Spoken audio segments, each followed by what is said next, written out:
தமிழ் சினிமாவில் கிராமத்து பாடல்களை பாடி பிரபலமான பல நடிகைகள் இருக்கிறார்கள். அப்படி பறவை முனியம்மா, கொல்லங்குடி கருப்பாயி இவர்களது வரிசையில் கிராமத்து பாடல்களை பாடி திரையுலகில் ரசிகர்களை கவர்ந்து புகழ்பெற்றவர் தான் தேனி குஞ்சராம்பாள். தேனி குஞ்சராம்பாளை பொறுத்தவரை 1933ஆம் ஆண்டு தேனியில் ஒரு விவசாய குடும்பத்தில் பிறந்தவர். அப்படி பாரதி ராஜா இயக்கிய வேதம் புதிது என்ற திரைப்படத்தின் மூலம் தமிழ் சினிமாவில் ஒரு நடிகையாக அறிமுகமான தேனி குஞ்சராம்பாள் கேப்டன் விஜயகாந்தின் ரமணா என 50க்கும் மேற்பட்ட திரைப்படங்களில் குணச்சித்திர கதாபாத்திரங்களில் நடித்து அசத்தி இருக்கிறார். ஒரு பாடகியாக கொக்கு செய்வ கொக்கு, பேட்டரா போன்ற பல பாடல்களை பாடியிருக்கும் இவரின் கணவர் சிறு வயதிலேயே இறந்து விட்டதால் தனது 3 மகள்களையும் சினிமாவில் கிடைத்த வருமானத்தை வைத்தே வளர்த்து ஆளாக்கினார். 2008ஆம் ஆண்டு தேனி குஞ்சராம்பாள் மாரடைப்பு காரணமாக இந்த மண்ணுலகை விட்டு மறைந்த போது மிகவும் ஏழ்மையான நிலையிலேயே இருந்தார். அவரின் ஏழ்மை நிலையை புரிந்து கொண்ட கேப்டன் விஜயகாந்த் தேனி குஞ்சராம்பாளின் இறுதிச் சடங்குக்கு 10,000 ரூபாயும் அவர்களின் குடும்பத்தின் எதிர்கால தேவைக்கு 1 லட்சம் ரூபாயும் கொடுத்து உதவியிருந்தார்.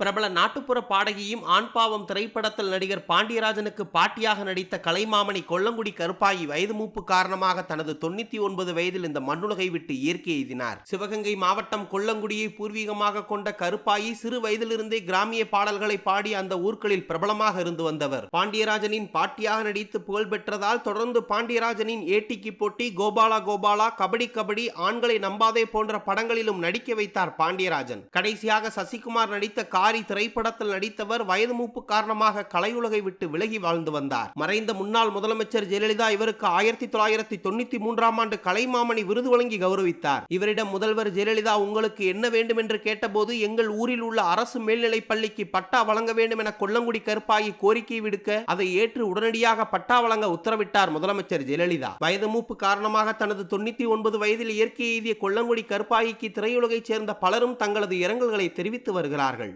பருத்தி வீரன் திரைப்படத்தில் ஊரோரம் புளியமரம் பாடலை பாடி பிரபலமான பிரபல கிராமிய பாடகி லட்சுமி அம்மாள் இன்று வயது மூப்பு காரணமாக தனது 75 வயதில் காலமானார். விருதுநகர் மாவட்டம் காரியாப்பட்டி பகுதியைச் சேர்ந்த லட்சுமி அம்மாள் மறைந்த கிராமிய பாடகி பறவை முனியம்மாவின் நெருங்கிய தோழியாக இருந்தார். பக்தி பாடல்கள், கும்மிப்பாட்டு, தாலாட்டு, தெம்மாங்கு, ஒப்பாரி பாடல்களை கடந்த 50 ஆண்டுகளுக்கும் மேலாக மண்மனம் மாறாமல் கிராமிய வாழ்க்கையை கருத்தில் கொண்டு பாடிய இவருக்கு கிராமங்கள் தோறும் மக்கள் மத்தியில் அதிக வரவேற்பு இருந்தது. கிராமிய பாடகி லட்சுமி அம்மாள் திறமைகளை அறிந்திருந்த இயக்குனர் அமீர் 2007ஆம் ஆண்டு தான் இயக்கிய பருத்தி வீரன் திரைப்படத்தில் ஊரோரம் புளியமரம், தங்காதுங்கா பாடல்களை பாட வாய்ப்பளித்தது மட்டுமல்லாமல் அந்த பாடல் காட்சிகளில் லட்சுமி அம்மாளையே நடிக்க வைத்தார். அந்த பாடல் மூலம் பட்டி தொட்டி எங்கும் பிரபலமடைந்த லட்சுமி அம்மாள் மாட்டுத்தாவணி, தெனாவெட்டு உள்பட 5க்கும் மேற்பட்ட திரைப்படங்களிலும் தமிழ் சினிமாவில் நடித்து பல விருதுகளையும் வென்றிருக்கிறார். இந்த சூழ்நிலையில் கடந்த 2 நாட்களாக பாடகி லட்சுமி அம்மாளுக்கு உடல்நிலை பாதிக்கப்படவே வயது மூப்பு காரணமாக தனது 75 வயதில் இன்று காலமானார் லட்சுமி அம்மாள். பறவை முனியம்மா மதுரை மாவட்டம் பறவை பகுதியை பூர்வீகமாக கொண்ட காரணத்தினால் பறவை முனியம்மா என அன்போடு அழைக்கப்பட்டார். பறவை முனியம்மா ஒரு நடிகை மட்டுமல்ல, ஒரு நாட்டுப்புற பாடகியும் கூட.